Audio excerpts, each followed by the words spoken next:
Not every mansion is a palatial 25-room estate. Some are designed with more eclectic tastes in mind. And while they're still amazingly comfortable places to live, any visitor will likely be more interested in the architecture than the couches and beds. Here are the 10 most bizarre mansions in the world. You've heard about rising water levels and melting ice caps, but what can you do about it? You could prepare for a nomadic waterworld lifestyle, but since that involves drinking your own filtered urine, you probably shouldn't. Instead, how about moving into a floating mansion that's powered by the sun? Called Arkup, this giant houseboat is essentially that, a modern-day Noah's Ark designed to protect its inhabitants against the worst and wettest Mother Nature has to offer. It's built on a series of hydraulic pilings that can either dig into the ocean floor or raise the house up above the waves. So if you grew up watching Looney Tunes and wishing Daffy Duck would sell you a push-button home that can rise into the sky, here's your chance. And it will only cost you $5.5 million. It's not just for vanity's sake, though. The ability to raise your home higher and higher would prove mighty helpful as sea levels rise ever higher as well. Some climate experts predict sea levels could rise by as much as 7 feet come 2100, particularly in places like South Florida, where the Arkup was designed and is currently docked. If that happens, living in a place that can rise with the tide will prove mighty helpful indeed. Plus, its super sturdy windows are resistant to hurricane winds of up to 155 miles per hour. If climate change affects our waters as much as experts say it will, life-threatening hurricanes are likely to be commonplace soon enough. If the Arkup can handle that, then it's worth every penny. When you're a billionaire, you can get away with just about any housing design you have in mind. Many prefer normal-looking mega mansions, but then there's Vladislav Dorinin, the Russian CEO of Aman Resorts. He decided one day that he would like to live in a giant spaceship, and so he had it built. You certainly can't fault the guy for a lack of imagination. Doronin's 28,500 square foot mansion is described on its architect's website as fluid geometries emerging from the landscape and remaining partially embedded within the hillside. Apparently, it's not professional enough to just say our client lives in an Imperial Star Destroyer from Star Wars. Nevertheless, we're going to say exactly that, because come on, what else could this non-humble abode possibly resemble? The 72-foot-tall lookout tower portion of this mansion simply makes it look even more like the preferred battle vehicle of the dark side. It doesn't sound like Doronin had space in mind. His request to his architect was simply, I want to wake up in the morning and just see blue sky. How the architect got spaceship out of that when the sky is extremely not blue in space, I don't know, but I'm also super glad he did. As beautiful as many mansions are, they can suffer from monochrome patterns and an overall sameness. Not so in El Alto, Bolivia, where a local architect set out to create the most colorful, charismatic mansions he could imagine, and he most certainly delivered. Architect Freddy Mamani Silvestre's mansions are popularly called cohetillos, which is Bolivian for spaceships. One look at them and you'll see why. Each home is covered in dozens of crazy colors, non-traditional window shapes, bizarre rooftops, and unpredictable patterns. They truly do look like spaceships, or maybe a castle run by an alien overlord. His mansions aren't at all boring on the inside either. Between LED lights, Chinese chandeliers, very geometric motifs, pillars and columns, and more colors than an extra-large box of crayons, every inch of a Silvestre mansion is a feast for your eyes. But he doesn't just design this way for kicks, or because most other buildings in the area look alike. His intention is to introduce indigenous culture into a modern world. The timeless Andean and Tiwanaku styles he uses really stand out against a sea of functional ticky-tack. Silvestre has built over 70 of these spaceships so far, each one completely different from the next, and shows no signs of stopping. So if you live around Bolivia or plan to move there, and have the $300,000 to $600,000 he asks for per place, you too can live in an architectural masterpiece that's truly like no other.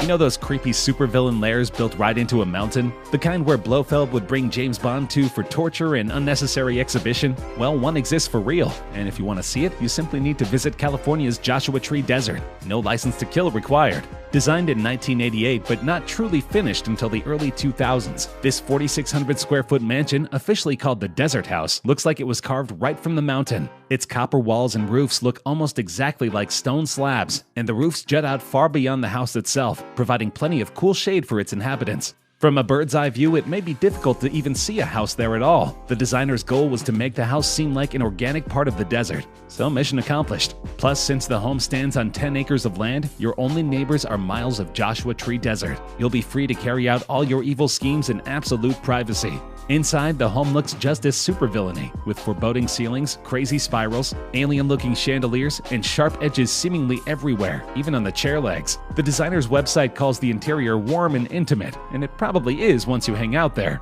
But let's face it, it looks like a place you'd extract top-secret information from your enemy in. Don't expect to move into this place anytime soon, sadly. It was purchased for $3 million in 2014 by a Manhattan Beach couple, who, according to the New York Times, wish to preserve it as a work of art. If you want a stylishly evil lair to carry about your stylishly evil schemes, you're just gonna have to build one yourself. Would you live inside this house?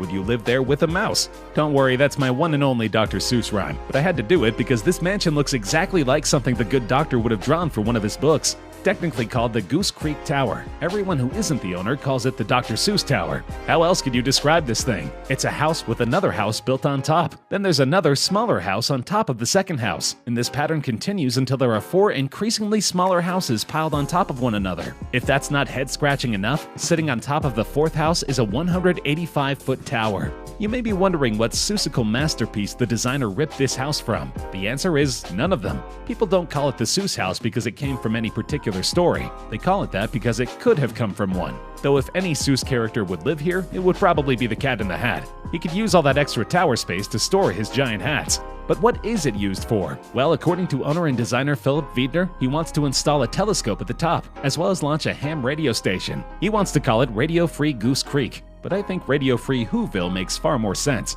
Technically, the Seuss Tower isn't finished, not that Wiedner minds. He sees the mansion as less a place to live and more a poem to the sky. In other words, don't expect him to place it on the market anytime soon. But maybe you could convince him otherwise. I will pay $1 million. I will pay you all in ducks. Sorry, Seuss rhyming is simply too fun to resist.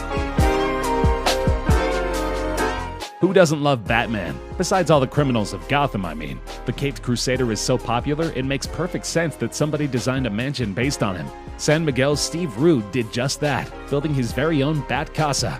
It's a 2-story home with the Batman symbol displayed prominently out front. That said, it doesn't exactly look like the grim and dark Batcave we see in the movies and comics. Rather, this bizarre 1,500-square-foot mini-mansion looks like something out of an art gallery, with wavy white walls that simultaneously melt into one another and attempt to pull itself apart like cheese in a mozzarella stick. This bizarre aesthetic continues as you venture inside. Everything looks like it was fused together, with strange shapes, curves, and hundreds of sculpted branches twisting and dancing together to form a living space unlike any other. It almost looks like you're living in a plaster jungle, no more so than when you're sleeping in a bed built right into the plaster. In that sense, it does seem like you're living in a grand cave, though not the kind that would attract glum martial artists dressed like bats. The Bat Casa is so unique it's become a local landmark, and you can stay there too, albeit briefly. While the Bat Casa is not on the market, you can rent it out for around $90 per night on average. For a place with 3 bedrooms, 2 baths, and the craziest aesthetic this side of an abstract art gallery, that's a downright bargain. Living in the mountains is hard. Living near a mountain, however, inside a luxury mansion over 100 feet in the sky, surrounded by trees with no nosy neighbors, is both easy and desirable. Officially known as the Pausolaro House, many call this 10-story estate the Falcon's Nest instead, and for good reason. It features living quarters that reach up to 124 feet in the air, a 2,000-square-foot solarium that looks like a nest, and a tower atop that might as well be a majestic falcon. Set against a backdrop that includes the 6,500-foot Thumb Butte Mountain, living here is essentially like living inside a movie. The Falcon's current owners are asking for $1.5 million, which is a fair chunk of change. But whoever pays that much is getting some primo living space, with 6,200 square feet that includes 3 bedrooms and 4 bathrooms, not to mention a main floor with a 360-degree view of the Arizona wilderness below. Plus, the simple fact that you're living in a stylish version of Dr. Wily's Skull Castle, if the Falcon imagery isn't your thing, makes everything extra worth it. If you're a 90s kid who grew up on Animaniacs, you probably think living in a water tower is more a punishment than a luxury. Well, the genius architects behind the Sunset Beach Water Tower in Orange County, California beg to differ. They turned a musty old water tower into a legitimately luxurious spot to live. The 87-foot-high PCH water tower was once a regular old tower that stored upwards of 75,000 gallons of water at a time. That's more than 300 tons. But in the late 1970s, all the water went elsewhere, and the tower just stood there by its lonesome, watching over us like a forgotten Greek god. That is until the 80s, when some investors decided to revamp it into a cozy private home. They later sold it to a retired fire chief named Gerald Wallace for $800,000. He then attempted to flip it for up to $8 million. He ultimately settled for $1.5 million, meaning that he still made money on the deal, especially considering he had been renting the place out for a mere $4,000 per week. The inhabitants of this tower get a lot for their $1.5 million. Despite looking exactly like a water tower on the outside, inside you'll find 2,800 square feet of living space. This includes 3 bedrooms, a 145-gallon aquarium, and a party room featuring a fire pit that you can mechanically lift up when it's time to dance. Plus, the view of Sunset Beach simply can't be beaten. Unlike Yakko, Wacko, and Dot, you won't feel stuck inside this place. Instead, you'll feel like a monarch, looking down on your subjects while enjoying all the finest parts of life. We all know about the traditional multi-floor home setup. Living room and kitchen on the bottom, bedrooms on top. Well, here's a mansion that flips that setup on its head, literally. Located in Beverly Hills, California, this upside-down house features its living quarters on the top floor, placing the bedrooms on the lower level. That's probably a little jarring when you first move in, though it does make sense.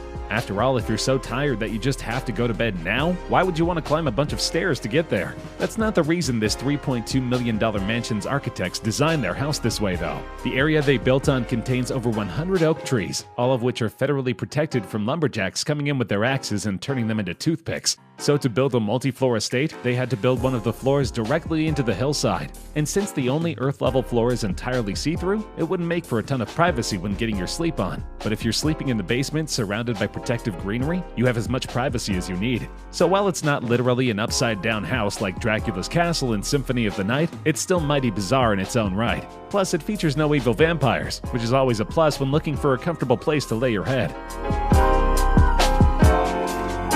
Living in a spaceship is one thing, but living in a giant battery is quite another. But that's about the only way to describe Germany's heliotrope, both in shape and function. This 48-foot-high mansion is literally battery-shaped, but its circular setup isn't just designed to be cool. The heliotrope actually rotates, though unlike those novelty restaurants that make it hard for those with motion sickness to enjoy their sandwich, it doesn't do so every day and only rotates 180 degrees. Adding to that, it's solar-powered, and its rotation follows the sun. It faces the sun during the cooler months and turns its insulated back to the star during the hot times. This means that at all times, the heliotrope is appropriately absorbing solar energy. It actually produces more energy than it uses, making it the first home in history to do so. Sadly, 25 years after it was built, it remains one of the few homes that do. Architect Rolf Dish, who designed the heliotrope in 1994 and still lives there, leads a luxurious life, as well as an environmentally friendly one. The heliotrope is huge, with tons of rooms, as well as a garden terrace, viewing deck, and naturally, a sun deck. Hey, who said saving the planet had to be uncomfortable?